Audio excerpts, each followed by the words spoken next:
You said something to me that sounded somewhat optimistic in this very pessimistic time. Yeah.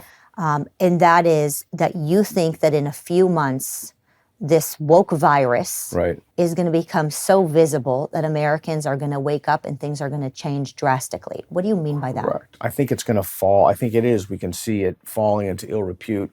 I think more and more people won't be afraid to speak out. I think it's led by the fact that at a fundamental level, people know that mutilating a child's genitals is wrong. I think that the trans thing woke a lot of people up, specifically the transition of minors and the testimonies of detransitioners.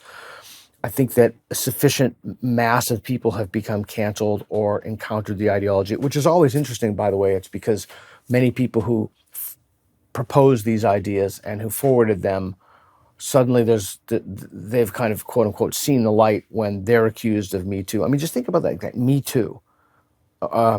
Believe all women.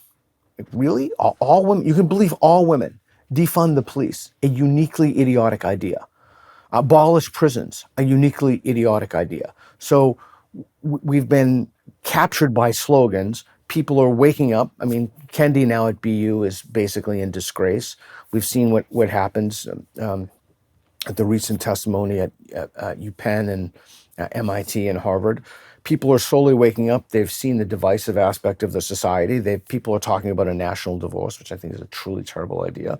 They're sickened by it, as they should be. They're horrified by it, as they should be. They're mistrustful. Oh, that's the other thing. More people now are profoundly mistrustful of American institutions.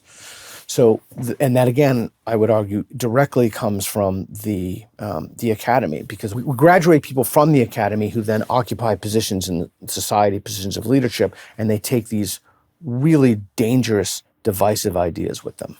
I think that one of the reasons why people don't trust these institutions is because we feel like it's captured either through money or, frankly, outside adversaries. And the other issue is that, can you really trust an equity hire as opposed to hiring somebody based on merit? I mean, once upon a time, you knew you got into a plane and the person who is flying the plane is the best pilot possible. Now you have to wonder whether it's quota related. I mean, it's getting pretty scary.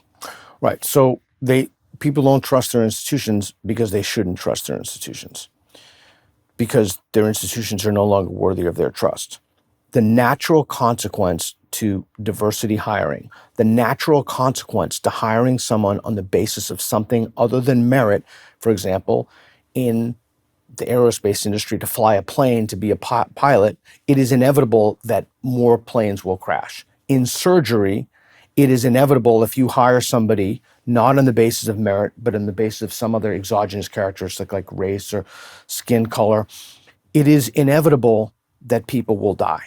Mm-hmm. So the natural consequence of diversity hiring, by definition, has to be that the tasks in which they were hired, they will have higher fail rates.